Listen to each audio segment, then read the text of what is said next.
Diaz, it's a pleasure to have you here. We're going to make you an interview about a couple questions of emphysema. Well, what caused this disease? Hi. Emphysema is an inflammatory respiratory disease. It's 90% caused by tobacco smoking, and the other 10% is caused by toxins in the air, pollution, or toxins in the working areas. How serious it is, and how does this affect the patient's life? It's really serious because it's chronic, which means that it's only going further. It's also irreversible, so there's no cure for it, and it can potentially cause death. What is the short-term and the long-term prognosis for this disease? In the short term, it's only symptomatic, but in the long term, it could affect the way you make your life, and you could end up using complementary oxygen. What was the chief complement that the patient had for consulting? The first consult is usually coughing and short of breath.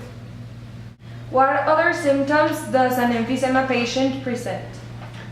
The emphysema patient is normally called pink puffer, and the characteristic is a cachectic appearance because they have a pink skin, because the blood oxygen is fine, but it's also shorten of breath and heavy breathing. How can the patient be tested for the disease, and what does these tests reveal? You have to get tested with X-rays, with a spirometry, and you have to check the pulmonary function and the oxygen saturation. Normally it's going to be low, and the blood gases too. What are the treatment options? It's very important to say that there's no cure for this disease, but you can treat it to make it develop slower. The first thing you should do is quit smoking. That's the most effective treatment. And if it's really developed, you can use supplementary oxygen, or there's rehabilitation. And also you can use bronchodilators, short-acting beta agonists, and steroids inhalated. How effective is this treatment?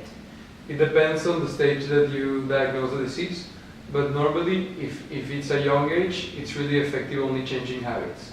And if it's in a very developed age, you have to use medication, and it's not that effective. And what would happen if this patient doesn't get treated?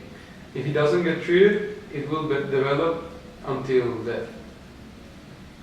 And the last question, what new technologies exist for preventing, diagnosing, or treating this disease? There's new technology in imaging studies and spirometries, and also in the medication, there's new inhalated steroids. Well, thank you for answering us this quick interview. It was a pleasure. Thank you.